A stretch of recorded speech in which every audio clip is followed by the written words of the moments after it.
Welcome to my scientifically informed insider look at mental health topics. If you find this video to be interesting or helpful, please like it and subscribe to my channel. Hello, this is Dr. Grande. Today I have a few different questions. Can I talk about the relationship between dark humor and intelligence? How about the relationship between dark humor and aggression? I have another question related to a movie, Once Upon a Time in Hollywood. So I'll issue a spoiler alert now for that movie. The question asks about various reactions that people have to that final scene of that movie. Why do we see such a wide variety of reactions? And what does that have to do with dark humor? So first, I'll start by defining dark humor, look at some of its attributes, and then I'll talk about that movie. So dark humor is also referred to as black humor, gallows humor, morbid humor, dark comedy, black comedy, sick humor, and grotesque humor. So it's got a lot of different names. This type of humor treats subjects like death, disease, and warfare with bitter amusement. It presents these topics in humorous terms. It communicates the insensitivity, cruelty, absurdity, and paradox of the modern world. Situations and characters in dark humor are exaggerated well beyond what we see in satire or irony. And we see this type of humor really requires more cognitive processing. Sometimes it's difficult to get the joke in the framework of dark humor. So sometimes we see this dichotomy in terms of reaction, where one person will think a particular example of dark humor is hysterical, and another person will be repulsed and disgusted. This humor is often based on what's referred to as frame shifting. This is based on the idea that people tend to put information into structures or categories. Once this information is in a category, it tends to stay put. The first part of the joke leads a person to frame something in a certain way, to have an image of what's going on, and then we see a rapid shift to the second part of the joke, and that movement is unexpected. And that movement can be humorous. So here's a joke that's an example. When ordering food at a restaurant, I asked the waiter how they prepare the chicken. He responded, "Nothing special, we just tell them they're going to die." So we see this shift from preparing food to this idea that a chicken would understand the existential consequences of being a meal in a restaurant. Another device used in dark humor is the idea of a frame blend. So this is to take a tragic situation and blend it with another scenario that creates a humorous hybrid. I can illustrate this example with a cartoon, a description of a cartoon. We see a wife and a friend find her husband hanging from the ceiling by his green tie. The wife says to her friend, and once again with the green tie and the blue suit, "Come on, what have I been nagging him about for all these years?" So both these theories are really based on the idea of incongruity. A lot of humor is really based on this, but dark humor is particularly dependent on it. With dark humor, the incongruity is about a social norm transgression, and this creates an additional sense of surprise. So we see this presentation of two constructs that are from self-consistent but normally incompatible frames of reference, but still tied together in some way. Somebody extracts humor value by seeing how they are tied together. The person has to go back and reinterpret the first image that they created in light of the new information. They have to resolve the incongruity to get the joke. So in one sense, the greater the level of incongruity, the greater the level of surprise, and the greater the level of humor, if somebody appreciates this type of humor in the first place. But if the incongruity gets pushed too far, then there's a disconnect, and we lose the humor value. We can also see that the social norm transgression can be taken too far, and I'll talk more about this when we get to the movie. There is often the situation with this type of humor where people laugh, but then catch themselves laughing, and they pretend like they were really offended by the cartoon or whatever it is that contained the humor. I've heard the phrase, "Am I allowed to laugh at this?" Sometimes you also see people look around the room to make sure other people are laughing. I remember this one situation where a young lady was laughing hysterically at dark humor, and as she was laughing hysterically, kind of in between as she was taking breaths, she said, "I'm such a bad person for laughing," right? That's kind of one of my favorite examples of how people are kind of torn in two directions with dark humor. Now, some other interesting characteristics of individuals who prefer dark humor: they tend to be more rebellious, more capable of treating dark humor as playful fiction, and more likely to be male.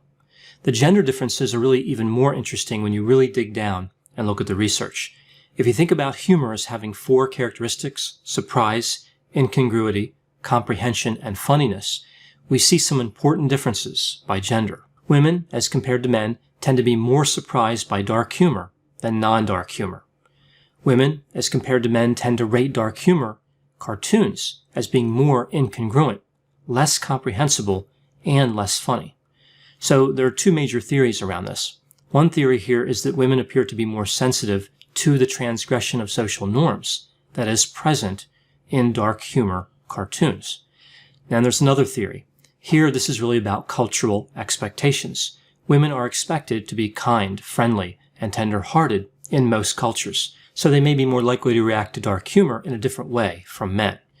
So which theory has more support? Are women truly more sensitive to the content of dark humor, or are they responding in a way consistent with cultural expectations? Research indicates that it's actually a little bit of both.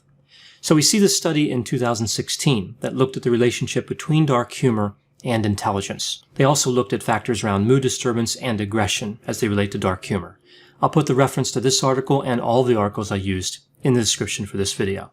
So we see some interesting results here. Participants who had a preference for dark humor and who comprehended it more tended to have the highest level of intelligence, and this is both verbal and nonverbal, so those two domains of intelligence.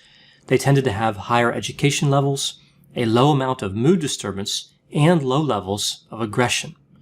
Subjects who did not prefer or comprehend dark humor tended to have average intelligence, both verbal and nonverbal, high mood disturbance, and a high level of aggressiveness. Now, one reason this is interesting is because previous studies had linked aggressive moods to a preference for aggressive humor.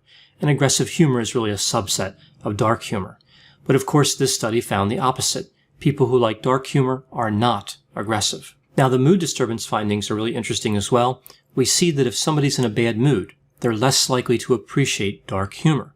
This points to the idea that we're not just talking about a certain type of cognitive processing, but emotional processing plays a role as well. Now, going back to that link to intelligence, we know that those who appreciate what I'll call regular humor tend to be more intelligent than those who do not appreciate regular humor. So the intelligence piece is not restricted to dark humor. So this brings me to the movie, Once Upon a Time in Hollywood.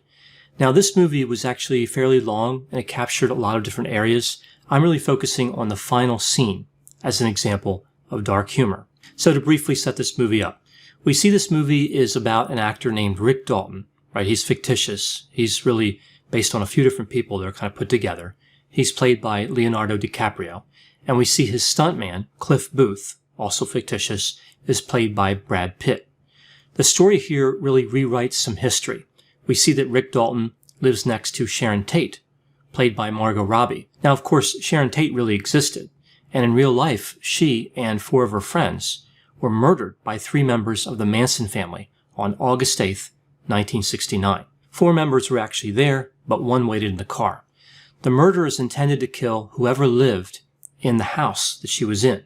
The intended target wasn't necessarily specifically Sharon Tate. So in the movie, we see that 4 Manson family members show up on the street near Sharon Tate's house and near Rick Dalton's house, as he lived next door to her in the movie. Rick Dalton confronts them, and they drive away, but they don't drive far away. So they're still within walking distance. And due to this confrontation with Rick Dalton, they change their mind and decide to kill Rick Dalton. So Rick Dalton is sitting in this like inflatable chair in the middle of his pool, listening to music. His wife is in one of the bedrooms, and Cliff Booth, the stuntman, was out in the kitchen. The 4 criminals start to make their way up the street. Tex, Katie, Sadie, and Flower Child. Flower Child becomes scared, and she goes back to the car, starts the car, and then drives away. The other 3 make entrance into Rick Dalton's house and confront Cliff Booth, again, who's in the kitchen. So I think this is a good point to kind of stop and analyze what's going on. We see this really touches on a complex situation with dark humor. If somebody was watching this movie and had no idea about the historical elements, about what really happened that night, they might look at these criminal offenders and think perhaps they are misguided. Perhaps they intended to scare, but not physically harm anybody. Maybe they would go in and attack these people, but they would lose their nerve and run away. And of course, we already see that 1 did drive away. They look ill-prepared, right? Tex is carrying what looks like a single-action Colt revolver. In real life, he was carrying a .22 caliber double-action revolver. Katie and Sadie were both carrying knives, right? So only one gun with all three of these people. People looking on without the historical context may not understand that these people were going to carry out a terrible act. The real people were murderers, and they would kill 5 people that night. So this sets up the last part of this final scene. So again, we see Tex, Katie, and Sadie confront Cliff Booth, who is holding a can of dog food and accompanied by his dog, Brandy. She was sitting on the couch nearby where he was. So essentially this is a fight scene. Tex points his revolver at Cliff, threatening him. Cliff orders Brandy, the dog, to attack Tex, and she badly injures him. Cliff throws the can of dog food, striking Sadie in the head. Cliff then orders Brandy to attack Sadie, while Cliff finishes off Tex. He kills him. At this point, Katie stabs Cliff in the hip, and he essentially slams her head into a number of different objects in the room, eventually causing her death. Sadie gets a hold of the gun. She's injured from the dog and that can of dog food that hit her. She stumbles out into the pool, and Rick Dalton retrieves an M2 flamethrower and finishes her off, right? So she pointed the weapon at him right before he did this. And I think that's actually important. I'll get back to that a little later on. So this scene is really the test of dark humor. We see Cliff Booth, when he was killing Katie, hitting her head against all these different objects like a phone and the mantle of a fireplace, and of course the whole thing with Rick Dalton and the flamethrower. Can this be thought of as funny? Now, Tex, Katie, and Sadie were all bad people in this movie, and Cliff was preventing them from doing something terrible. And again, we also see Sadie pointing the gun at Rick Dalton. I mentioned that before. So she was threatening him at the time when he deployed the flamethrower against her. He was exacting a justice, in a sense, that never happened, rewriting history. But the violence really wasn't at all comical in a traditional sense. It wasn't like the Three Stooges and Cliff Booth was just knocking them around a bit. Actually, it was rather gruesome. Some people have referred to it as an over-the-top scene. So kind of putting it all together, the perpetrators were unsuccessful. There was incongruity between what happened historically and what happened in the movie. There was some incongruity between what happened in the movie up to that point and this scene, right? So the movie had a different tone kind of coming into this one scene. Although earlier we did see the flamethrower being used in a way that was also gruesome. And of course there was death in this scene. So the scene really possessed many of the dark humor attributes and really had another level added to it with the historical reference. It was designed, I think, to be funny, but it was difficult for some to imagine that scene in a playful way. I really like this example because it illustrates how the dark humor value can be lost for many when things are taken to an extreme. Some would argue that this really strayed out of the area of dark humor altogether, and others would argue that it was hysterical. I think a case can be made for both. This really touches on the classic argument we see with dark humor. It's not necessarily that people don't appreciate what might be funny about it, but sometimes it's just too much. This particular scene almost looked like a horror movie mixed with a comedy, so it really took incongruity to a whole nother level. I will not confirm or deny if I laughed at that scene. I'll let everybody guess for themselves on that. I noticed in the movie theater, it was dark, it was hard to tell exactly what people were doing, but overall there was a lot of laughter. I would call it an uproar. Some people, again, laughing hysterically, and others didn't know what to do. Were they supposed to be scared, repulsed, laugh like everyone else was laughing? What was going on in this movie? That's what their facial expressions were saying at that point. What was going on in this movie? How did we get here, right? How did we have this tone shift so much throughout the film? So kind of an interesting experience watching everybody's reaction, particularly to that final scene. Now, I remember thinking to myself, this is a Quentin Tarantino movie, so what did people expect when they bought the ticket? But either way, some people were very surprised. Now, I don't think getting dark humor or laughing at it is a matter of right or wrong. I think it's a matter of selective appreciation. Some people appreciate the humor. Other people appreciate what the scenario means to them. So essentially, kind of empathizing with the characters. Like that joke I referred to earlier with the chicken being prepared for dinner in a restaurant. It's fairly easy to lack empathy for a chicken. But once the situation involves human beings, like the ones that were featured in the movie, it becomes more of a struggle. Now, at the same time, of course, it was a movie. They were characters. No one died in the production of that movie. I think what sums up this type of disagreement about dark humor would be sensitivity. Someone who appreciates the humor would say to someone else who doesn't, "You are too sensitive."